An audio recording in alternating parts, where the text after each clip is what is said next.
आपको याद होगा कि एग्जिट पोल और मतगणना के रुझान तक यानी 1 जून की शाम से 4 जून के दोपहर तक जो शेयर निवेशकों की हालत हुई उसमें तकरीबन 45 लाख करोड़ रुपए का नुकसान उठाना पड़ा है। भागलपुर जैसे छोटे बाजार से जो खबरें मिली हैं उसमें लगभग 300 से 350 करोड़ रुपए का नुकसान हुआ। ये सारी कवायद राजनीतिक दलों द्वारा वोट को पहले अपने तो अपना पक्ष नाम में बताइए। लेने की खातिर हुआ, जबकि अब खतरे में पूरा शेयर नाम बाजार पता के है। सूचकांक जा पहुंचा। मेरा चुनाव नाम आर्या प्रचार के शुभम दौरान है कोई राजनीतिक और दल शेयर में उछाल को मैं लेकर एक निवेश की सलाह दे रहे थे मैं तो सीए कोई का काम करता राजनीतिक हूँ दल और मैं गारंटी स्टॉक कार्ड मार्केट तक में भी बांट रहे थे। ट्रेडिंग करता भागलपुर हूँ। में शेयर होल्डर और स्टॉक मार्केट के एग्जिट जानकार पोल की आया, चिंता बड़ी उसके हुई है। पहले टॉल कई तरह मोल के के बोल वायदे वाली थे। कहावत को नकारने का दोनों असर इस बार पॉलिटिकल के पार्टी थे, लोकसभा चुनाव में देखने को मिला है। लेकिन कहीं शेयर बाजार जो धराम होने से एग्जिट पोल निवेशक का डरा हुआ है तो कहीं असर गारंटी कार्ड शेयर को लेकर मार्केट पे वोटर हुआ, खास शेयर दल के इन्वेस्टर्स ने कार्यालय में इन्वेस्ट चक्कर किया, लगा रहे उसको हैं। आप किस नज़र से देखते मुझे लगता है कि जो हमारे देश के जो नेता हैं जो भी हैं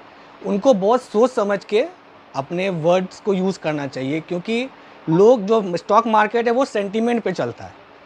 लोग का सेंटीमेंट अगर आप बोलिएगा, लोग बहुत ही इम्पेशेंट होते हैं, वो पैसा लगा देते हैं। और अगर आप कुछ बोल रहे हैं कि 4 तारीख के बाद या फलाना डेट के बाद मार्केट चढ़ेगा, बुल रन आएगा, कुछ भी आएगा, तो लोग बहुत ही इम्पेशेंट होकर पैसा लगा देते हैं। और अगर ऐसा एग्जिट पोल जो सीधा 400 से सीधा आपको सीट अगर 300 के भी नीचे आ रहा है तो उसमें मार्केट में एक डर बैठ जाता है। जो मार्केट इन्वेस्टर जो शेयर खरीदे होते हैं वो बहुत पैनिक में आके शेयर बेच देते हैं और कुछ लोग बेच नहीं पाते हैं। उस चक्कर में बहुत ही ज़्यादा एक बहुत ही ब्लंडर क्रैश हुआ।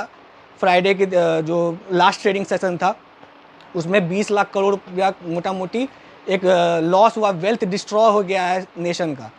तो ये मुझे बोलना है कि नेताओं को अपना वर्ड्स को ठीक से यूज़ करना चाहिए। ऐसे ही बोलना नहीं चाहिए कि आप शेयर खरीद लीजिए या इन्वेस्ट कर दीजिए, बुल रन आने वाला है, क्योंकि मार्केट बहुत ही वॉलेटाइल होता है और उससे पैसा बहुत लोगों का बर्बाद भी हुआ है।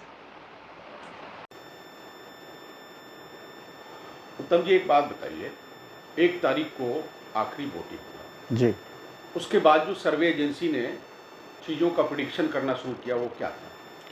सर सर्वे ने जो प्रेडिक्शन आपके दिया, जो एनडीए को 360, 370 और कई कई जगह पे आपको 400 से ऊपर बहुमत का आंकड़ा देख करके जो दिखाया गया, वो एक तरह से मुझे लगता है किसी न किसी प्रकार की मिली भगत है कॉरपोरेट और मीडिया जगत में जो भी लोग हैं, जो लोग उन्होंने सर्वे किया है उनकी।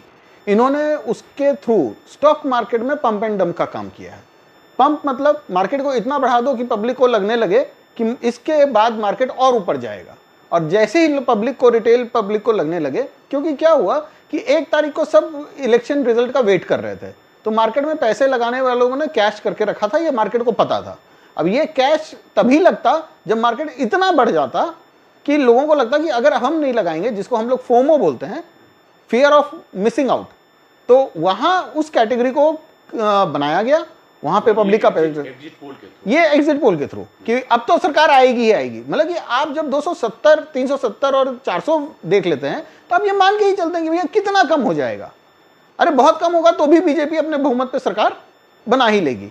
और एक्चुअली अंदर के लोगों को पता था कि ऐसा कुछ नहीं होने वाला है, शायद उनको अंदेशा था। इन्होंने वहां पे पंप किया, वहां पे अपना माल छोड़ा। अगले दिन जब सरकार नहीं बन पाई तो पूरी तरह से मार्केट जो है ऑलमोस्ट अगर सुबह 3 तारीख की हाइक से लेकर के 4 तारीख के आप लोगों को देखिएगा तो ऑलमोस्ट 10% का निफ्टी में, सेंसेक्स में सब में करेक्शन आया है।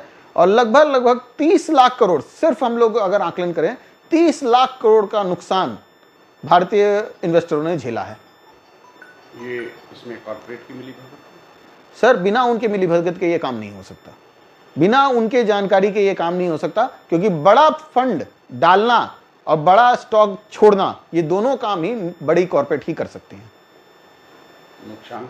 नुकसान सर जैसा मैंने आपको बोला कि नुकसान तो काफी इन्वेस्टरों का हुआ है, जो पहली बार इन्वेस्टर बने थे, जो यूथ इन्वेस्टर बने थे, उन सब का नुकसान हुआ है। आप अगर गली के चौबारे पे जाएंगे तो लोग हाशिए पे बैठ गए हैं कि ऐसा क्या हो गया, क्योंकि उनको बहुत उम्मीदें थी, उनका मन बढ़ाया गया था, उस कारण से बहुत बड़ा नुकसान है। जैसा मैंने बोला, हमारे लोकल शहर में, जहां पे भागलपुर जैसा छोटा सा शहर है, वहां पे मुझे लगता है कि कम से कम 300 से 350 करोड़ का नुकसान पब्लिक ने झेला है। नेशनल वाइड पे हम देखें तो? नेशनल वाइड पे जैसा मैंने आपको बताया कि 30 लाख करोड़ तो कम से कम है, हो सकता है ये गिनती डबल भी हो जाए। लेकिन भरपाई की संभावना? सर भरपाई होगी, भरपाई तो डेफिनेटली है। स्टॉक मार्केट है, कहीं ना कहीं अगर डंपिंग हुआ है तो वापस से पब्लिक के नज़र से बचा करके कॉर्पोरेट सेक्टर वापस पैसा लगाएगा, और वो पैसा लगाने में अब थोड़ी सी जल्दबाजी नहीं होगी, धीरे पैसा लगेगा। अगले पूरे 1 महीने तक पैसा लग सकता है, अगले 6 महीने में, साल भर में वो भरपाई होगी। लेकिन इसमें एक जो कमज़ोर वर्ग है, जो कुछ समय के लिए, शॉर्ट टर्म के लिए पैसा लगाता है, वो तो बर्बाद हो गया।